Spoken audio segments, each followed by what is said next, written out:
प्रातः काल का समय था।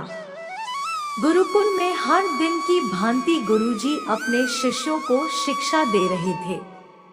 आज का विषय था आत्मा। आत्मा के बारे में बताते हुए गुरुजी ने गीता का यह श्लोक बोला, नैनं छिन्दन्ति शस्त्राणि नैनं दहति पावक, न चैनं क्लेद्यन्त्यापो न शोष्यति मारुता। अर्थात आत्मा को न शस्त्र छेद सकते हैं, न अग्नि जला सकती है, न जल उसे गला सकता है और न हवा उसे सुखा सकती है। इस आत्मा का कभी भी विनाश नहीं हो सकता है, यह अविनाशी है। यह सुनकर एक शिष्य को जिज्ञासा हुई। वह बोला, किंतु गुरुवर यह कैसे संभव है? यदि आत्मा का अस्तित्व है, वो अविनाशी है, तो भला वो इस नाशवान शरीर में कैसे वास करती है और वो हमें दिखाई क्यों नहीं देगी? क्या सचमुच आत्मा होती है? गुरुजी मुस्कुराए और बोले, पुत्र, आज तुम रसोई घर से एक कटोरा दूध ले लेना और उसे सुरक्षित अपने कमरे में रख देना, और कल इसी समय वह कटोरा लेकर यहाँ उपस्थित हो जाना। अगले दिन शिष्य कटोरा लेकर उपस्थित हो गया। गुरुजी ने पूछा, क्या दूध आज भी पीने योग्य है? शिष्य बोला, नहीं गुरुजी, यह तो कल रात ही फट गया था, लेकिन इसका मेरे प्रश्न से क्या लेना देना?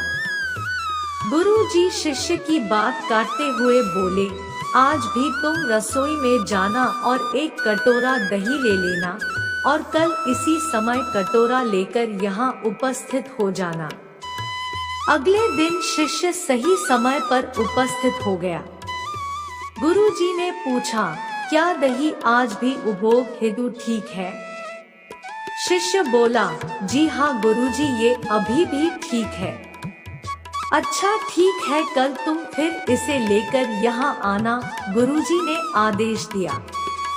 अगले दिन जब गुरुजी ने शिष्य से दही के बारे में पूछा तो उसने बताया कि दही में खटास आ चुकी थी और वह कुछ खराब लग रही है।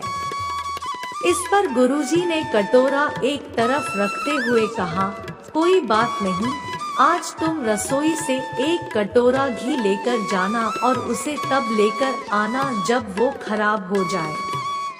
दिन बीतते गए पर घी खराब नहीं हुआ और शिष्य रोज खाली हाथ ही गुरु के समक्ष उपस्थित होता रहा।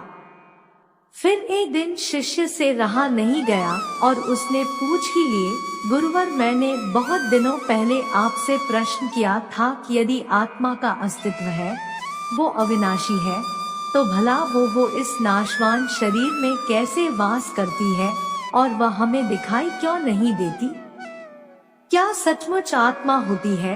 पर उसका उत्तर देने की बजाय आपने मुझे दूध, दही, घी में उलझा दिया। क्या आपके पास इसका कोई उत्तर नहीं है? इस बार गुरुजी गंभीर होते हुए बोले, वत्स, मैं ये सब तुम्हारे प्रश्न का उत्तर देने के लिए ही तो कर रहा था। देखो, दूध, दही और घी सब दूध का ही हिस्सा है, लेकिन दूध एक दिन में खराब हो जाता है, दही 2-3 दिनों में, लेकिन शुद्ध घी कभी खराब नहीं होता। इसी प्रकार आत्मा इस नाशवान शरीर में होते हुए भी ऐसी है कि उसे कभी नष्ट नहीं किया जा सकता। ठीक है गुरुजी, मान लिया कि आत्मा अविनाशी है, लेकिन हमें घी तो दिख ही देता है पर आत्मा नहीं दिखती। शिष्य, गुरुजी बोले, घी अपने आप ही तो नहीं दिखता ना। पहले दूध में जामन डालकर दही में बदलना पड़ता है, फिर दही को मथकर उसे मक्खन में बदला जाता है, फिर कहीं जाकर जब मक्खन को सही तापमान पर घंटों पिघलाया जाता है, तब जाकर घी बनता है।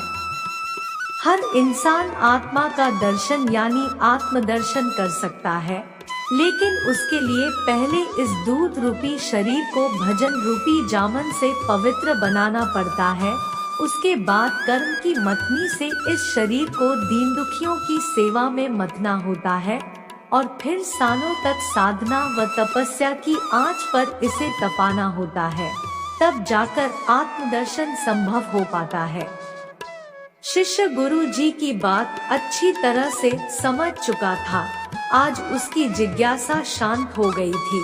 उसने गुरु के चरण स्पर्श किए और आत्मदर्शन के मार्ग पर आगे बढ़ गया। दोस्तों, वीडियो पसंद आया तो लाइक एंड शेयर करें और चैनल को सब्सक्राइब करें और नोटिफिकेशन बेल को भी दबाएं। अंत तक बने रहने के लिए आपका धन्यवाद। आप सभी का दिन मंगलमय हो। धन्यवाद।